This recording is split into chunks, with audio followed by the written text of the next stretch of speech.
Remove the tag and plastic wrap from the end of the door roll. Check the axle length and cut to size if the side room is limited. Before cutting, you should make sure the floating axle is free and centered. The center can be found by rotating the axle a quarter turn in either direction and then releasing. With the center found, make a clear mark on the axle against the hub. You will need this for future reference. Ensure the door is the correct way round. The door should roll down from the front of the opening.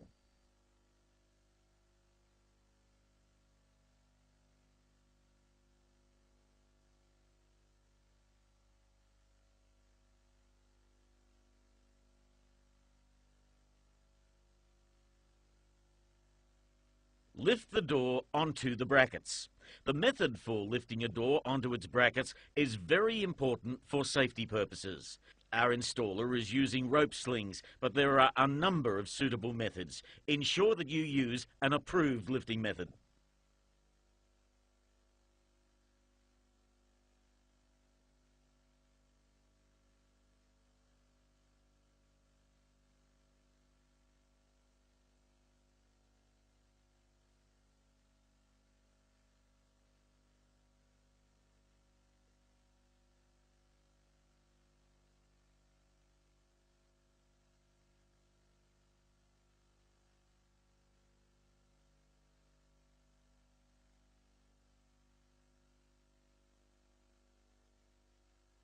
Loosely fit the U-bolt, saddles, washers and nuts to the brackets. Center the door with the opening while ensuring that the floating axle is also centered with the door. You can do this by lining up the previous marks you made with the hub and then lifting both the axle and the door together until it is centered with the opening. Rotate the curtain and axle so that the bottom rail of the door is positioned as shown at the 3 o'clock position. Push the axle forward in the slots toward the opening and tighten the nuts firmly without over-tightening to a torque of 10 Newton meters or 6.6 foot-pounds.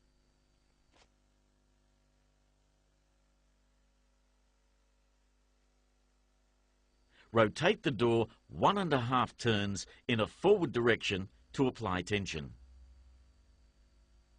Hold the door firmly and cut the plastic wrap along the bottom rail, taking care not to damage the door surface or weather seal.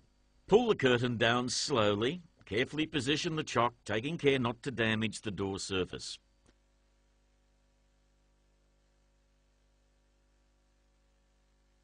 We have used a small piece of cardboard from the door packaging. The chock will help hold the door until the guides and stops are fitted.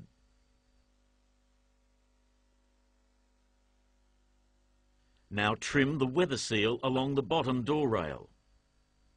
To attach the metal stops to the bottom rail of the door, hook the stop behind the lip in the rail. Secure from underneath the rail with the screws supplied. Now it's time to fit the handle. Fit the handle to the outside of the door using the screws, nuts and washers provided.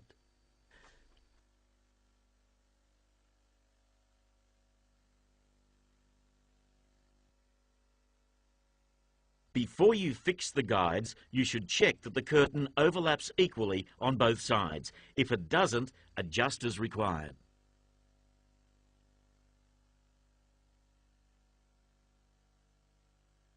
Slide half of the number of guide clips into each guide.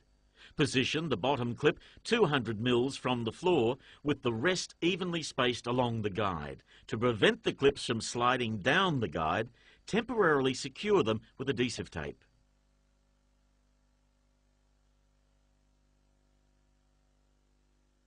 Position one guide over the edge of the door curtain.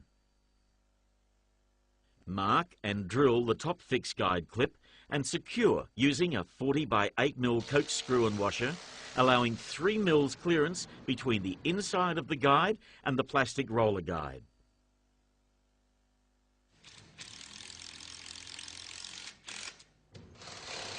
Ensure the guide is plumb, then drill and fix the remaining clips.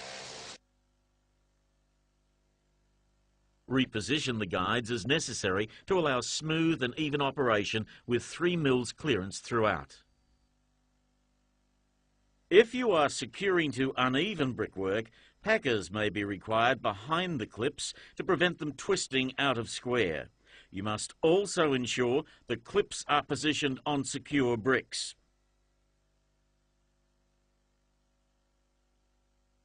Ensure door curtains enter guides smoothly. Mark the position of the locking bars onto the guides.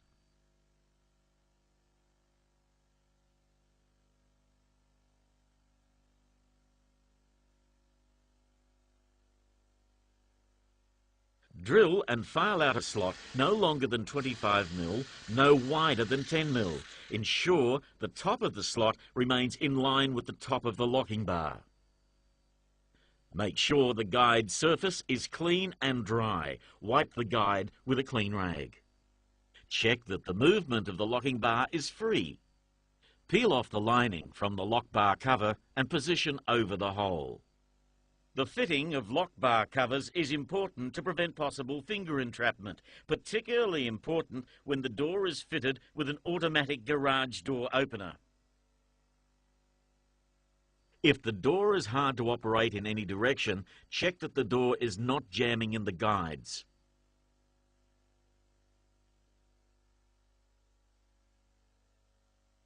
You can check the guide clearances. Check that the guides are plumb. Check that the guide surfaces are clean and free from oil. Check that the locking bars are the correct length. Check that the weather seal is the correct length. If the door is jamming in one direction, this means the spring tension requires adjustment. If the door is hard to lift but tends to drop, then increase the spring tension. If the door is hard to close but tends to rise, then decrease the spring tension. If the door rolls up crooked, then there are 3 things you should check. 1, check that the brackets are level. 2, check that the guides are plumb. And 3, check that the axle is centralised. With the door rolled up, tie 2 ropes around the door roll, approximately 300 mils from each end as a safety precaution. With a man at each end of the door, hold the axle firmly with a large pipe wrench at least 450 mil long. Loosen the U-bolt nuts at both ends and keep a firm grip on the wrench. Rotate the axle in the required direction. Retighten the U-bolts before releasing the pipe wrench. Test and repeat if further adjustment is necessary.